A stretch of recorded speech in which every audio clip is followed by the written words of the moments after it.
Hey, it's Antrese, and welcome to another episode of the Savvy Painter podcast. Savvy Painter is the podcast for artists who want practical, tactical tips to create a meaningful art practice that is both fulfilling and supports you. Today, I'm talking with Melanie Fay, a tapping coach and artist who's been using EFT for over 15 years. We're diving into what tapping actually is, how it works, and why it might be exactly what you need if your own mind keeps working against you in your studio. Melanie's also my coach, so this conversation gets pretty real about the internal blocks that keep us from making the work we want to make, and what we can actually do about it. Let's jump in. Well, firstly, thank you so much for having me. I so appreciate getting to be here and talking to your audience. So, I'm Melanie Fay, I'm a tapping coach, and that's what we're going to be talking about today, this thing called EFT tapping. But the reason I became a coach is and now offer this and teach people how to tap and work with people with tapping is because of how much it personally helped me. So, I'm a tapping coach now, I'm a tapper, I like to say strangely obsessed with tapping because I am, but I'm also an artist, and it's sort of my foundation in being an artist, becoming an artist, consistently nurturing my creative self that helped me come into contact with why I needed something like tapping. Because for me, that the journey of creative expression and allowing myself to do things like go to art school and paint in different ways and show my work and do it even when no one was watching or caring. All of that butted me right up against with my shame, my sense of worthlessness, my insecurity, my abandonment, floating in existential space feelings. And so the journey of a lot, I didn't realize I cared so much about art until I was 18. But once I figured it were sort of in AP art, so I was like 17, 18. And so once I realized that, um, it really, I really became aware of my insecurity and my vulnerability because before I was so good at performing. And then now with art, I was just expressing from myself. And that was a really new kind of experience for me.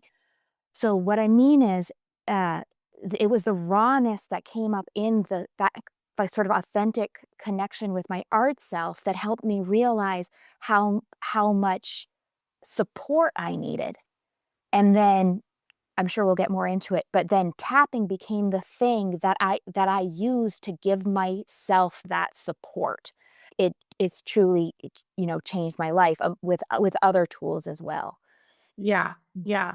So, and for the people who've never ever heard of tapping, we will get into it. We will explain it to you and share the I don't know. I personally think like the magic of tapping. But but I have a question first. What made you realize that it was art? Well, that it was art what about art made me realize that? Yeah, And, yeah. like, realize that. Well, I mean, yeah, because you kind of said what you mentioned was, like all of a sudden I realized that art was the thing and that this like I could be this person. So I'm kind of curious just what that experience was like. Thank you. Oh, what a wonderful thing to be asked. So, it happened in a couple. The stuff is so crazy coming in contact with yourself. But it happened in a couple of moments, um, that make me wanna cry talking about them right now. So this wasn't AP art, this was, like, junior. Oh my gosh, you guys, if you could see this. This is, like, junior whatever, I was a junior in high school. First of all, okay, just side note, we did this printmaking project, and my print was so expressive of where my sort of like spirit or soul was at the time, but I had no idea because I was such a good performer. It was like this like emaciated kind of like ghoulish angel thing with like hung from like a lamppost. And I like created this thing and I had no idea. Like I was like, I was a teenager, right? So I was a teenager, but I was also like, I didn't get how kind of funny that was until later. So that's kind of where I was internally. And then this stuff is kind of important because then my art teacher at the time, she did that thing that teachers can do where she changed my life. She really truly did in a couple really significant ways. But she told me about the summer program at Cal Arts, which Andres, I bet you're familiar with. And so I went to that summer program, and then I had this like painting experience where I was in painting class all day, and then was electing to go and paint, 3 or 4 hours every night too, as a junior in high school. And so I was just finding that I was like waking up. I was like, oh my God, like I I love this. It was like life was living me instead of I was trying to get good grades. It was completely different. It was just different. It was like yeah, it was like a river. Like life was living me. And I was like hooked. So this is the moment, and this is the answers to that question. Then I kind of came out of that, and I was doing this oil pastel on black paper as you do in high school. And I was making this like distorted house, and I was doing the light of the oil pastel. Yeah, I am going to start to cry again. The light of the oil pastel of the entranceway of the house. And I just like, I bet a lot of people on your calls can identify with this. It was like time stopped, and I was just looking at this paper, and it was like time stopped. It was like, and, and, and that's the best I can describe that. But all of you that know what I'm talking about know what I mean, people do, artists do. Artists know what I'm Yes, talking about. absolutely. Say that. So there was that, and I was like, okay, that is what I want. That's life I want to live. That's the life I care about living. For those of you who can't see, I'm like grabbing the air in front of me right now. Like that, I choose that. I choose that feeling. I choose the feeling of being in the studio and never wanting to stop. I choose that feeling. And then again, my art teacher, this was AP art now, in the beginning of the year, she took us to SF MoMA, which was sort of my first kind of time at an art museum as like I had gone to a lot of museums before, but not really as a uh, mind that was developed as much as a 17-year-old or 18-year-old's mind is. And I went, and probably because I wasn't with my family too, it was like we were just going with the art class, and we saw a Philip Guston show. And I came back and I did a painting, and it was completely inspired by his work, but it was also completely me. Uh, and it, sort of ironic, or like, which works with everything I'm saying with that body, the painting. Well, what it was it was a person, and their body was all made out of pipes. And what it was called is If and When There Was No Soul. And what it was about was what it feels like to think about yourself as machinery instead of a being, God. which is exactly what art is to me. It was the doorway to feeling myself as a being instead of like machinery or mechanics or like something, all these other things that I could talk about. And so again, so I painted this painting, and I was painting myself.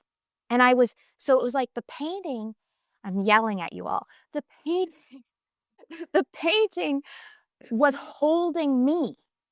And so I felt more real. The painting itself was making me alive. And so that seemed like a really good idea to keep going in that direction, right? To keep going in the direction of the thing that makes me feel myself and alive, but I mean that in like an undefined self kind of way. And I think you all know what I'm talking about. But so that's, and I think it, on a one more thing, just one more thing. I think it is worth continually talking about because in my experience, like my mind will tell me what life is and art shows me what life really is. And how is that different? Like when your mind tells you and then art tells you, Because my I want to, you know what I want to kind of know is where is that in your body when art tells you what to do? Where is it? It's here. It's right in my heart. It's in my heart. And it's a timeless space. And to go back to your other what was your other question? Because I really liked that first way you said it. I had something that what was it going to be? Antrice and I have spent a lot of time talking, so We have, but okay, so I'm gonna hit the pause button. We have talked so much. Melanie is my coach. She's so Melanie is my coach and can't even say enough about that. So I knew she was an artist and that was important to me. And so these stories about Melanie's experience with her art, I'm hearing them for the first time right now and I'm just like wanting to partly scream and partly dive through the screen and hug you. oh, I'm so there. And thank you so much for asking, you know? It's because it's like, yeah, thank you for asking. Yeah. Yeah. You know, Yeah. and it's like, and I know I said this, but I want to say it again. Like, I think it's so important to talk about these things. And I know that this is what this podcast does because it's like, it's like to answer your question that you asked before, I don't remember how you asked it, but it's such an important question. What my mind thinks reality is that is limits. My mind thinks in limits, and my art self thinks in like timelessness and things that don't have limits. And so it's like I always feel like anyway, okay, I could go on forever about that and about what I think art does and what it's done for me. So it's kind of like to flip-flop it here. The whole purpose of tapping, okay, is that from my perspective and in my experience, it allows for this art self to keep winning. And Yeah. it allows for it to keep winning because the mind is about, and I'm using the word mind. People relate to all these things differently. I like mind and spirit, mind and soul, mind and authentic self. But Yeah. word Yeah, for yeah, yeah. And I think that I kind of like people have heard me talk about it in terms of like your mind or your head and your heart. right. So here I had like this experience with art, and then this self and this mind that was all programmed in a way that didn't necessarily allow that art self to flow. How am I going to make a living? I feel so much shame having people see this. Like, I mean, I could go on and on and on and on.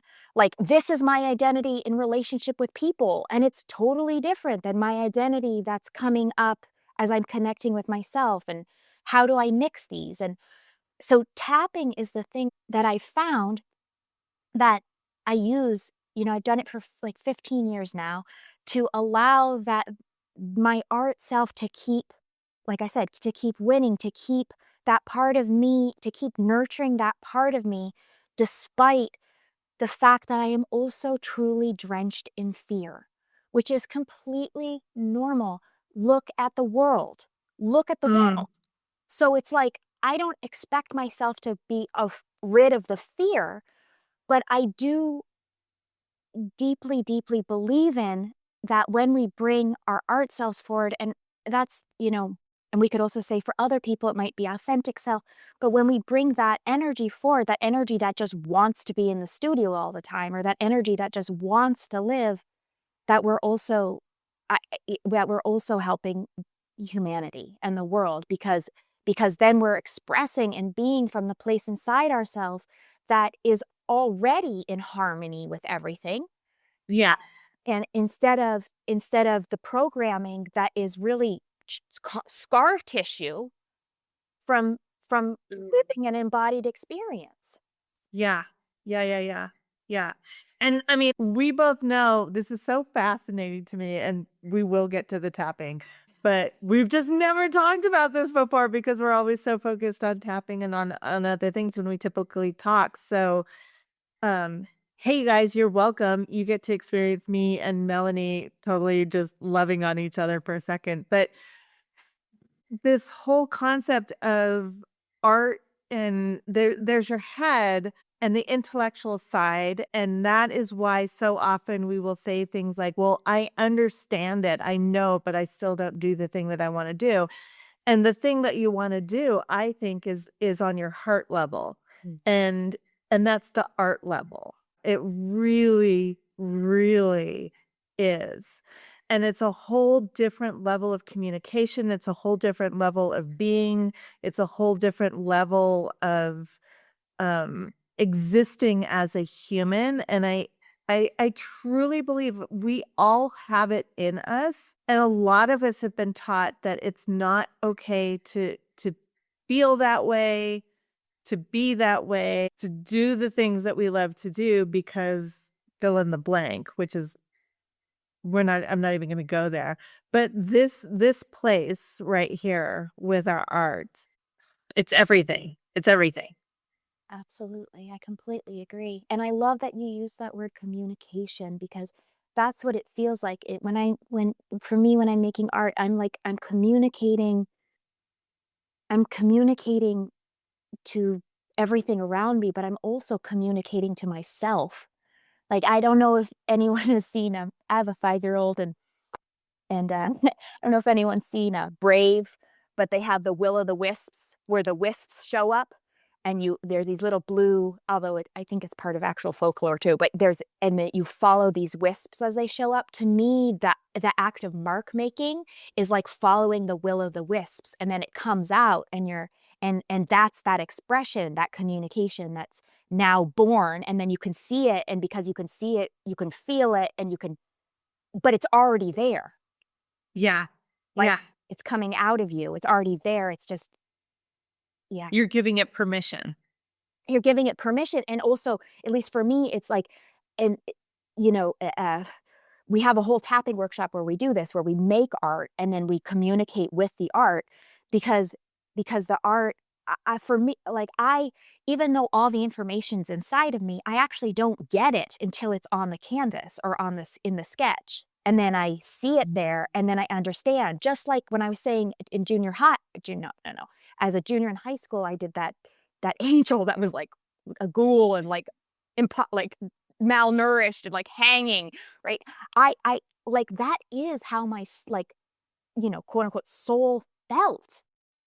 And Yeah. I didn't even know. Until it came out on canvas and you could, yeah, it's like it's art is you were the person. It was you who it was. I had one of the most kind of I don't know, moments. And it was the first time that I ever met Melanie.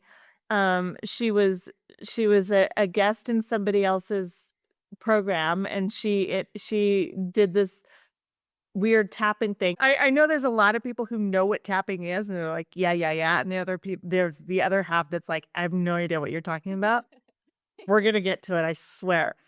But Melanie did this exercise, and I was creating this, what I thought was like a mess in my sketchbook of colors and lines and shapes, and then all of a sudden I just heard this voice that said that my art is a love letter to myself. And in that moment, it was everything I needed. It was the most powerful, I don't even know how to describe it, moment. And that's the first time I met you. And technically we hadn't even met. I was just watching you on a screen. And I don't think I even finished anything. I was just like, that's it. I'm hooked. This is me. Yes. Just yes. Oh, I remember your camera was off. I know, because I was sobbing. I started crying and I couldn't stop, and the like, it's okay, like, but I started crying and I couldn't stop crying, and so I just turned the camera off because I was just like a complete mess, and I was just like, okay. Yeah, Yeah. exactly. And that's like that, and this is why I'm so passionate about anything, like anything that helps us do our artwork. Like all the work you do, Antrice, and all the work that exists, to support people in their artwork. It is because it really does take uh, the structure. In that case, in terms of the workshop, it was the structure of us being together that you were Yeah. able to have that experience with the art and then have the voice come through, because all it really needs is that pause and that support for it to come through. It's kind of like this, you guys, and I'm just going to get a little bit me here for a second and then we'll try to get back on track, which is like the way I see it is like everywhere in all of us, there's all these things waiting to be born, but they're not like babies. They don't like insist. They're just waiting. Right. And Right. so There's if and they'll wait as long as they need to. they'll wait as Yeah. long as they need to. And then as soon as we get whatever we need to let them flow forward. So in this case, the way I've been talking about it is like our thoughts, our feelings, our identities, but then also how we could also talk about it, how we structure our day, what we prioritize, how safe we feel. We could talk about it in all these different ways. They just need those pieces to fall into place, like we call it like the birth canal, and then these things just come forward and they're there for us as information. That experience you had, for me, it's just you created the structure for yourself where you were on that call, we were together in that way that allowed for that to come forward for you in just the Yeah. it needed to. Yeah. Yeah. And my next question after this statement is going to be, what is tapping? Yeah. But for now, I will say that at that time, for me, I was in that time, it was like the worst moment, period, era of my life that I could have met. I was going through something for me, very, very major. And I was only, I think, like 2 weeks or 3 weeks into it. So um I was at my most hurt, betrayed, and vulnerable. And then enter Melanie with tapping. Um and I've been tapping with Melanie ever since. And I think, I don't know, was that 5? What year is it? When did I do that? When did we start? It was probably a little bit less than it was probably about 4.5 years ago, because my daughter was like just over 1. Right. That worked. Right. Okay. I mean, I think without intending to, I think we built this up like a lot, but Yeah. what is tapping? Yeah. Well, okay, I promise I am going to directly answer that question. But I also came to tapping at my most vulnerable, hurt spot. So you don't have to come to tapping at your most vulnerable, hurt spot, but but sometimes it's what happens. So what it is it's this process. It's a process of tapping on your acupressure points on your face and on your torso. And so it's just tapping with your own fingertips on these acupressure points. So, for instance, one of them is where your eyebrow hits the bridge of your nose. Another one's on the side of your eye, on the bone. And in the show notes here, we're going to have a video that talks you through where all the tapping points are and offers you a little experience with tapping too that I'll talk more about in a second. But basically, what tapping is tapping on these acupressure points, which sends a calming signal to your amygdala, the part of the brain in charge of the fight or flight response, and lets your whole self, your body, know that whatever it is it's you're thinking about or your body is subconsciously thinking about it's okay to relax. It's a literal, it's like a mechanical signal we're sending to the body that's saying it's okay to relax. Now, this is very, very helpful in the moment when you're feeling anxious or when you're feeling any emotions. Uh, Tapping can help you move through those emotions on a somatic level, on the level of your body. But it's also helpful because you can use tapping as you're thinking about something difficult that either happened in the past or you're anticipating will happen in the future. Because when you imagine imagine a past memory or you imagine a future memory, um, or a future experience, the brain doesn't know the difference. So the body starts to respond as if it's happening. So it gives us this opportunity to train our body towards safety and regulation and all these words I used a lot right now. But really what that means is feeling okay, like being okay. This is happening and I'm still okay. That thing back there happened and I'm still okay. So I want to launch into here into a little bit of a, like, so I've used tapping for everything now. But one example, I shared that I went to Cal Arts for that summer program. Well, when I was at that summer program, um, one of the things that happened there was, one of the things that was happening, like I already shared, was that my whole kind of self was opening up. I was like awakening to this sense of what it felt like to be me, and like it felt okay to be me, and it was a real releasing of shame and a growing of belonging. But I had one of my painting teachers there, and if she happens to be listening, it's okay. But one of my painting teachers there had a project that she had us do where she basically cut up Van Eyck's uh, Portrait of a Marriage. Is that what it's called? The really famous, the lady with the green dress. And she cut it up into sections. And then we were all supposed to take one of the sections and paint it in the style of another artist. So I did. I took one and I painted in the style of another artist. But then I was done. And I was, like I said, I was on fire and I was so excited. And I was, so I took another one and I did another one. And the second one I did was an abstract, using an abstract artist as the base. So she took all the paintings, and then it was the night before the show, and she was going to organize them so that they looked like the painting, but she didn't know where mine fit. And I'm just going to go out on a limb and say this. I don't know this for sure, but I think she had a ton of anxiety, because the next day I came in and she had taken like Viridian green and painted over like a third of my painting, like in terrible strokes, like just painted over my painting.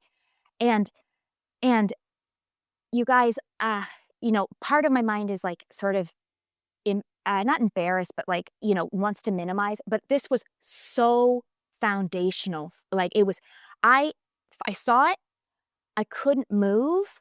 I was so shocked I couldn't speak. I left the room and started shaking, because my whole thing was I didn't know it was okay to be me. And here I was being, so it was a whole thing, right? The whole lots of And you had been given, so you had been given permission to be you, and then she painted over it. yeah, right. And Yeah. and with no explanation except I came in, the explanation was I didn't know where it fit, and it was kind of accusatory. Thank goodness. Okay, I'm going to keep talking about this, but thank goodness the TA there was equally like the shock on his face.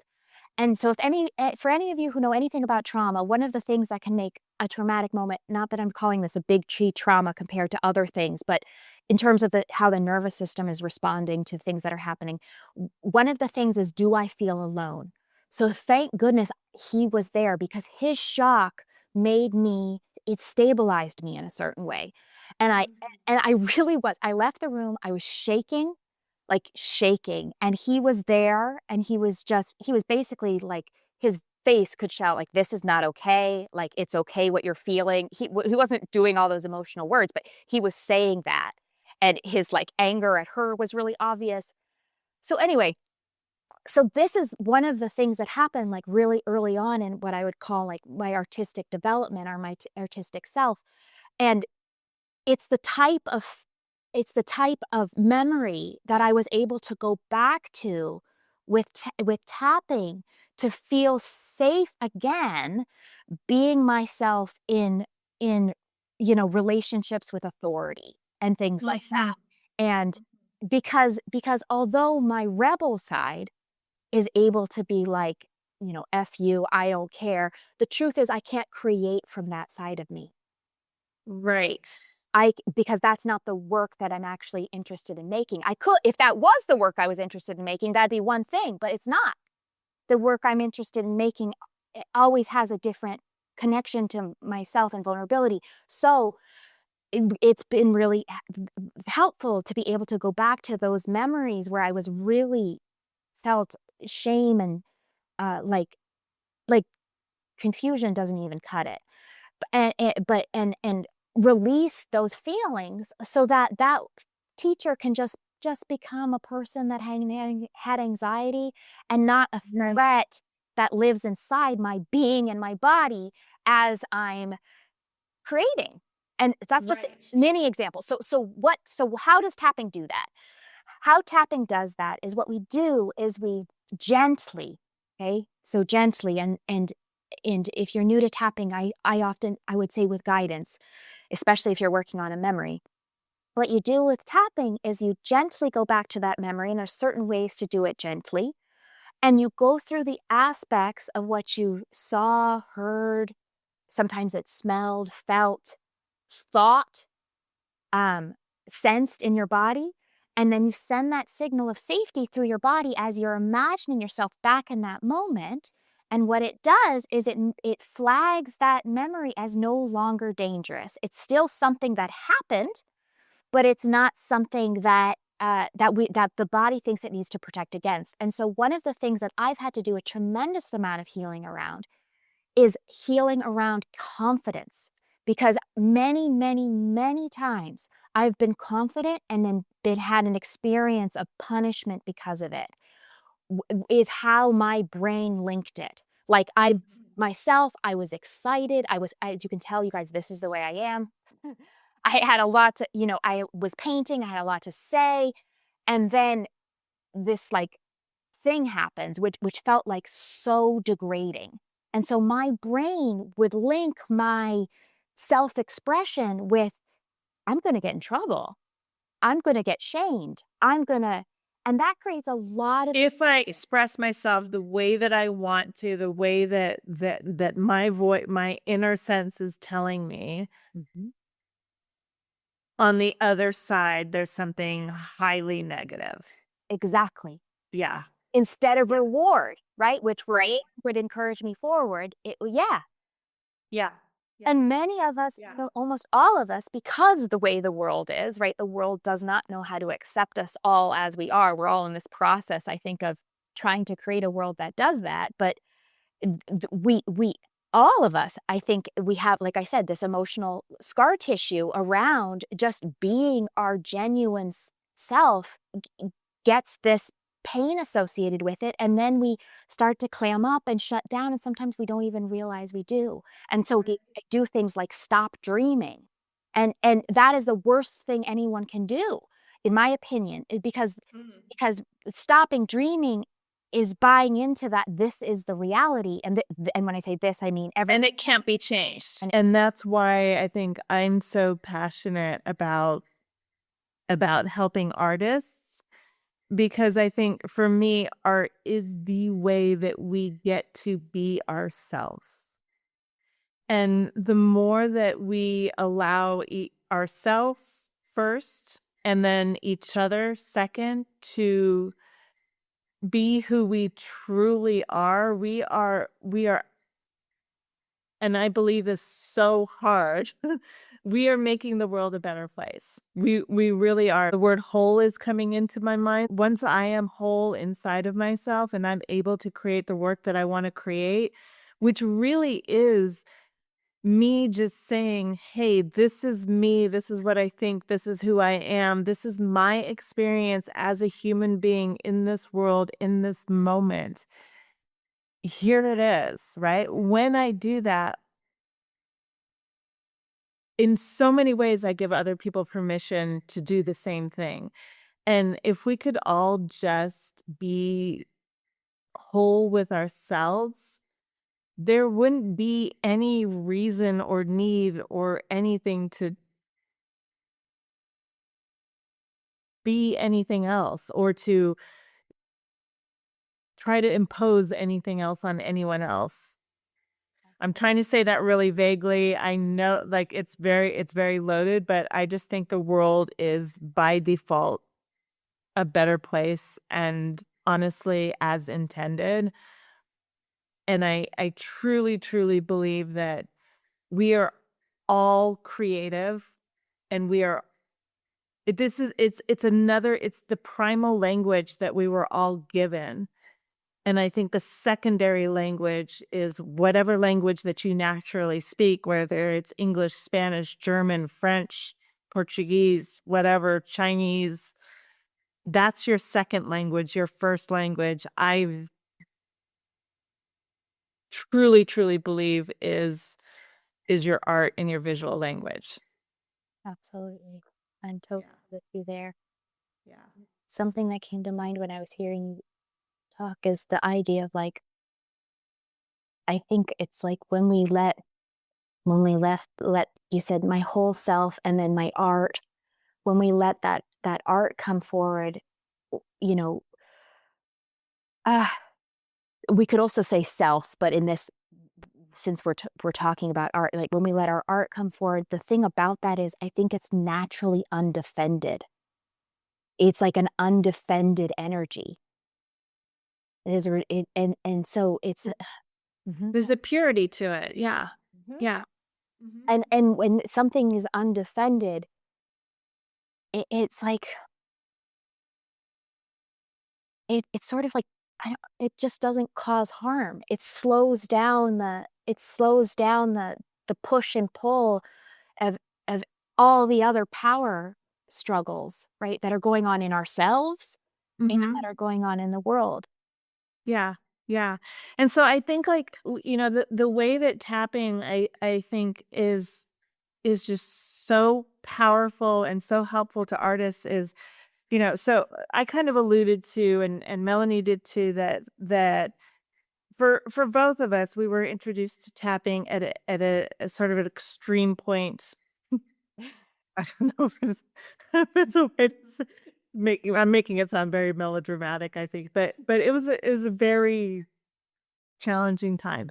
And so in what I have experienced is that if tapping can help me through that, which it did, and then any other thing that I might be struggling with, it's a no-brainer. And I have seen that proven true over and over and over and over and over and over and over again over the past however it feels, in some ways it feels like yesterday, and in some ways it feels like I've known Melanie my whole entire life. And so it's kind of like that time warp thing that happens. But it's, so for example, like I'll just throw out like a ton of examples that I know this is helpful with is um if you've just experienced something. So examples of that for artists would be if you've just experienced a painting that did not go the way that you had expected it to go, and you're having any sort of elevated emotions about that and any sort of connection to from this and people who've worked with me know what I mean by this, but this piece of cotton with ground up dirt and oil on it is not who I am. It is a piece of something. It's a piece of something else. And so tapping can kind of help you separate your worth and your value and your being from whatever it is that you thought was going to happen, and allow you to embrace what actually did happen as part of your own process and part of you already being on the road to becoming that person that you want to be. So it's a very long way of saying that your painting didn't turn out the way that you wanted it to. You got rejected from a show that you wanted to get into. You know, you have memories, like all of these things, like painting itself, and also these experiences that we have as artists can sometimes kick up the dirt that had been settled before, and bring up memories and emotions, and you were alluding to this before, Melanie, but there's big T and little T trauma, but the little T traumas, they're real. And they impact whether or not you are going to be able to be the artist that you are already, and to just just allow that to be seen. It absolutely helps with that. Absolutely. Yeah. Absolutely. I mean, the tricky thing, you guys, about talking about how tapping helps, and I know we're hearing this from an obsessed person, but it helps with so many things. It's hard to talk about it because what it does is it helps you change the either emotions, sensations, or thoughts that are going on in yourself when you're focusing on a specific topic. So you could take a moment to think about any topic, any. So let's give an example that's really specific to artists. So let's And say, well, it's something coming to you, Antrice. I mean, so I know just through my work that the things that come up is finishing a painting or not finishing a painting and then thinking it's not good enough. So finishing a painting and immediately thinking this isn't good enough. And the unspoken or sometimes spoken thing is, and therefore I'm not good enough, right? And or not even finishing it because it's too painful, because what you expect to experience is the disappointment of not. I mean, I know I'm going straight for the jugular, you guys, on this, but not finishing because you're anticipating that it's not going to work out. Right. Right. So And when we're talking about this being like the expression, like your painting is an expression of you not finishing the painting for that reason. There's other reasons not to finish a painting, so I want to be clear about that. But not finishing a painting for that reason is really painful. and also not finishing the painting affirms that painful reason. Yes. So in that example, how tapping could help is everyone has a different reason their voice of not good enough shows up. It all is all sourced from a different. There's a different. Sometimes that voice is trying to protect us. Sometimes it's because we've learned that that's true. It's our identity. Sometimes it's the act of what we're doing is bringing up shame from something else. So there can be. And sometimes it's because an instructor came in and painted green over the painting that you were so excited about, and right. Yeah. Exactly. So what tapping can do is, if you're in that moment or you're experiencing that or you experience that regularly, is what you would do. as you get more familiar with the tool. And this is, Antrese and I are going to be doing a group together. And this is the type of thing we're going to be doing in the group. What you would do is you would take yourself to that moment or that painting that's unfinished, and you feel that not good enough feeling in your body. Now, sometimes people can't feel things in their body, and that's fine. It's just the sense of not good enoughness. And the thing that seems almost like magic is when we tap on these acupressure points, one or two things are going to happen. Either that's just going to feel less true. It's just going to be like a cloudy day. The clouds are dissipating and we just have a different perspective. It's just, we just tap right on what that moment, and it's just going to feel less true. Or we'll start to get the tendrils of why it feels true, why our brain is associating this moment with now this thought of I'm not good enough. What's the source of that?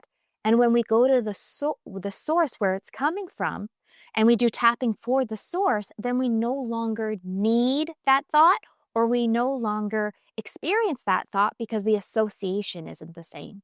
Because it's just like Pavlov's dogs. If every time someone painted, they were rewarded in a way that actually felt good to their being, and that's different for every person, right? Some people like praise, some people, like tea, right? People like different things.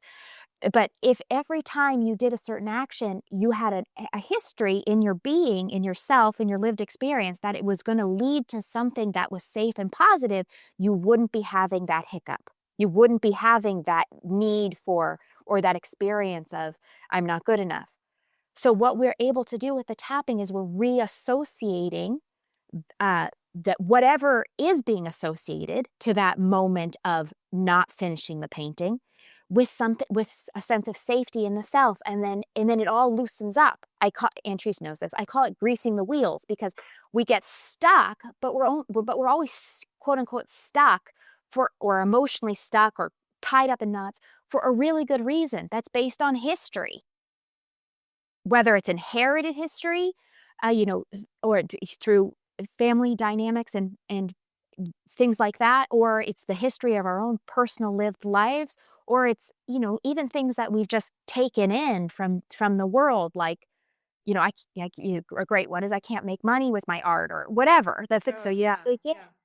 Yeah. And all of this stuff becomes expectations, either expectations of pain or expectations of limitation. And all of it can be changed. And that's why I'm talking like this, because it's like, it's just, and it's, And when you expect something to happen, like when you truly believe, when it's in your body, that belief that if I do this, then this is what I can this will happen. yeah, What your brain is going to do is it's constant. Your brain is constantly scanning your environment for threats. And so if it believes that's true, then it's going to be scanning the environment for threats, and it's going to see things and be like, that's a threat, that's a threat, that's a threat, that's a threat.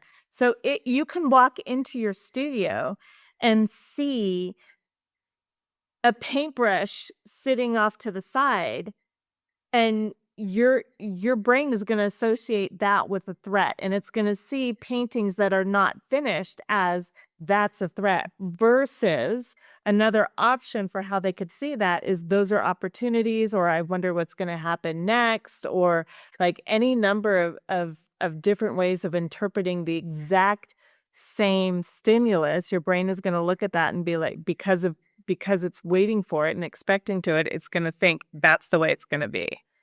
absolutely. And as you're talking, this is coming to me in a kind of a different sort of way, which is, and sometimes the thing that becomes the threat is our own mind. Yes. And that's so sad, right? That's so sad that when I come to my canvas, because I've told myself over and over again so many times, you're, you're worthless, or whatever the mean voice is saying, which is coming. Yeah, you're not good enough. This isn't going to work. You ruined it last time. Like all of those thoughts that come up, or you don't have a degree. What do you think you're doing? Who are you to make this work? Why would anyone else care about what you have to say on the canvas? Everything else is so much more important than this. Yes. right? Yes. Yes, all of those thoughts then become then your own experience with yourself or my own experience with myself becomes an additional threat. So it's like I did a sketch of this, you guys, the other day, and I was thinking of asking Antrice if it would make sense to use it for our group, like on the website or something. But what it is it's just someone like leaning over, like with a lot of, it's like really a line drawing, leaning over, and then there's just the face is just a hole, and all this stuff is just pouring out of the face, and it's just called unburdening. Right? Let's just unburden all of this. Yeah. Yeah. Yeah. Yeah. And that's what so for why I'm so I also love hypnosis. I love all the transformative tools. The reason why I'm so passionate about tapping is because it's it's very mechanical and you can use it in real time. So say like Mhm. it's just tapping on these acupressure points on your face and torso, and you can, and even just tapping on one point sends that signal to the brain. So you can do it anywhere. You don't need to like Mhm. quiet the mind and then get in a trance state, which I love, right? I actually do that, but like a lot at night with recordings and things. But don't know why anyone'd be interested in that, but I said that. But but with tapping, once you get sort of a trust in it, you just can do it a little bit, and you'll just notice your resistance just softening and softening and softening, whether you go back to these deep memories or not. And the way I explained that recently was it's like if your nervous system is a big red pile of paint, every time you tap, you're just dipping a little bit, a dab of white in it. Every time you tap, you're dipping a dab of white in it. Eventually, that's going to turn pink. And then it's going to turn white pink. And then it's going to turn Uh-huh. white, right? I mean, red's a powerful color, so you got to get a lot of white in there. But the point is, every time you do it, you are shifting that inner natural state. Uh, and then, you end up, doing things like having a podcast with Aunt Trista. Who knows how many people are listening, when before you never would have done something like that. Yeah. Yeah. Yeah. Yeah. 100%. So, So we're gonna do just one round of tapping, and this video will be, we have a video of this which will be available to everyone, um that I'll include in the show notes. Let's do it. Let's do some tapping. okay, so we're going to start by just laying hands on the heart and taking a breath. Here we're just settling in, just listened a lot. And maybe you're doing something else. So now, if it feels right to participate, we're just going to kind of slow down and just take another breath.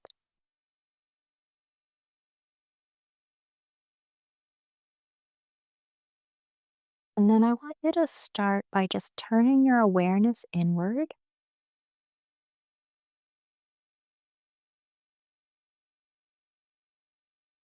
And just noticing what you're noticing. So there might be strong thoughts,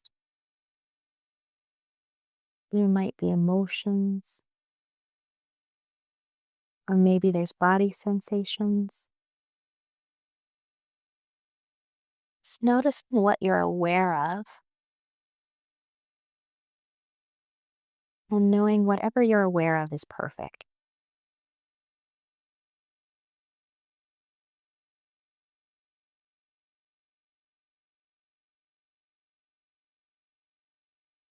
Good. And I'm just going to ask yourself, on a 0 to 10 scale, how how how intense does what I'm noticing feel right now? So another way I like to describe this is, if your inner feeling was a sailboat, how much wind would be blowing in the sail? And so 0 is I'm completely relaxed, there's no wind. And 10 is the top of the scale. Just noticing what number you'd give yourself right now.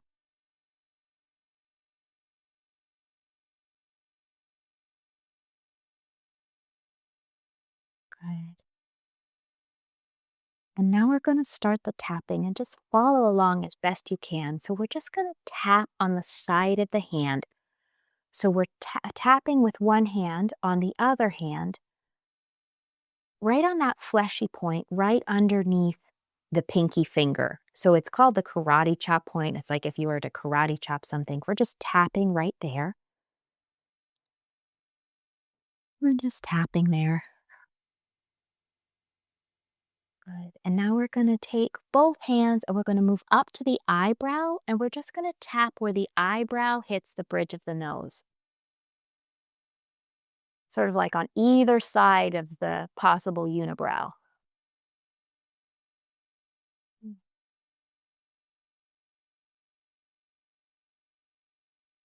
Okay. And then we're going to go to the side of the eye, tapping on the bone here, not the temple. I'm just tapping with 2 or 3 fingers on the side of the eye.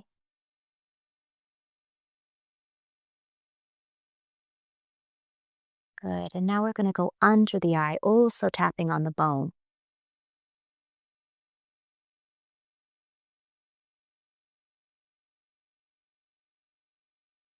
Good. And now we're going to go underneath the nose.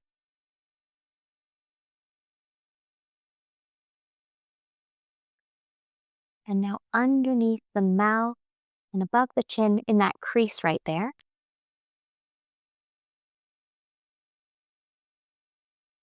And just tapping.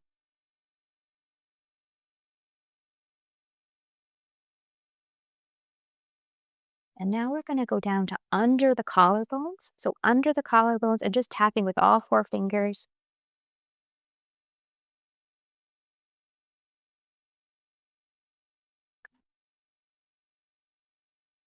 And now we're going to go under the armpit. This is where the bra strap might be. It's about 6 inches under the armpit. Good. And then the last one's on the top of the head, just on the back, kind of like the crown. Just tapping there. Good. And then we're going to lay hands on the heart again and take another breath.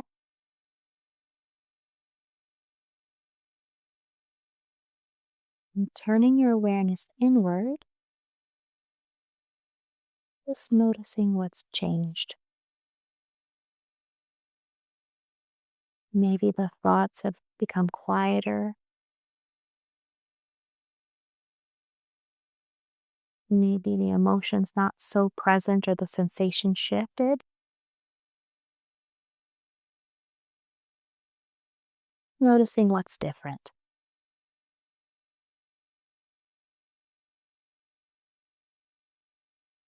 Sometimes when we tap, we can get a little bit more in contact with our feelings too. So if more feelings have come up, just noticing that. Tapping can be a bit like turning on the faucet of our self, and sometimes that faucet flows.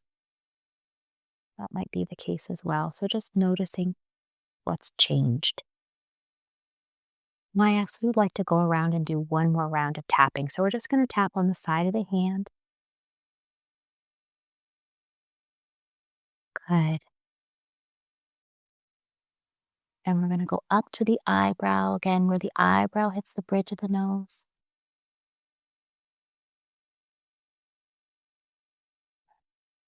And then we're going to go to the side of the eye on the bone.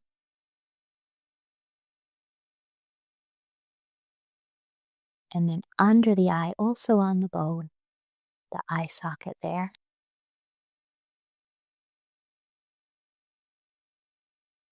And then under the nose.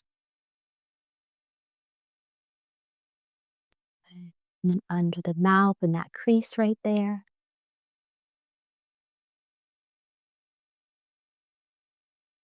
And then under the collarbone, just tapping with all 4 fingers.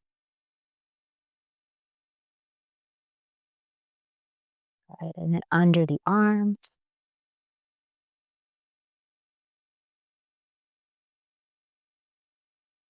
And then top of the head, just tapping on the top of the head.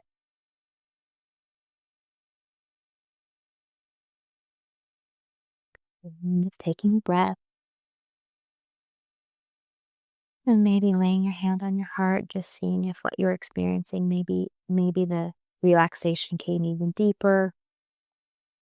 Maybe you're noticing something else. And so just noticing that.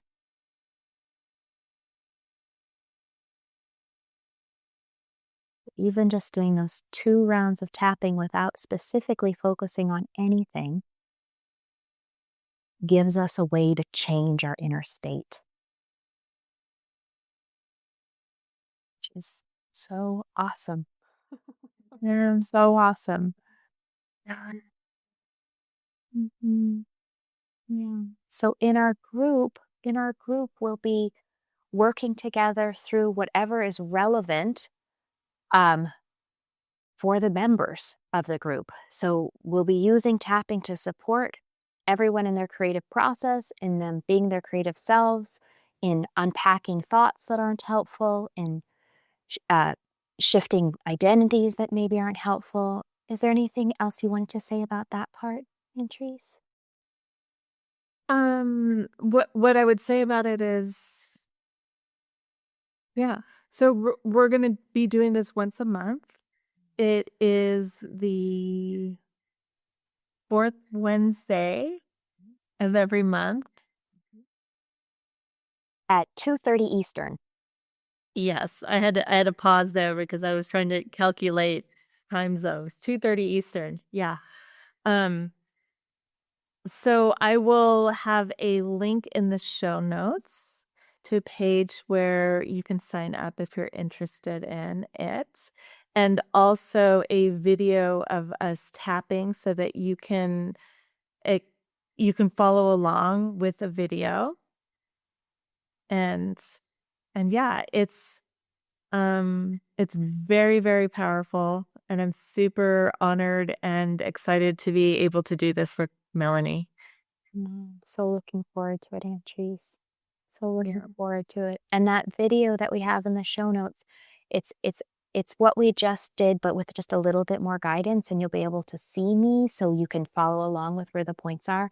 And just that video itself, you can use again and again and again to try out tapping, to experience it, and also just to create relief if it's something that you become interested in. So that video it's a demonstration, but it's also a resource. So please feel free to use it. Yes. Yes. And the other thing I think is important to mention is often your mind will wander and memories will come up and things will come up and you're not doing it wrong. That's exactly what we want to happen while you're tapping is that whatever it is that you associate with the either the topic of tapping or that just naturally comes up is exactly what's supposed to happen, and you tapping on it is effective. Do you add anything to that? Absolutely. That, when it comes to tapping, one of the things that stops most people is that idea of I'm doing it wrong or I don't know what to say. So that the demo that we'll have there, there's no words. It's just the tapping. And so just know that just tap, like what I always like to say is the meat and potatoes of tapping is literally just tapping on these points. So if you're tapping, then you're doing it. And then that's it. And just noticing the changes that happen in yourself. Because as you notice the changes, that's how the mind realizes this could be a really helpful thing for me if it feels like a good fit. Mhm, mhm. And just from my personal experience, I will say this is believe it or not, I'm kind of like, I don't know, naturally a skeptic, but I remember the first time I did tapping, I was like, "What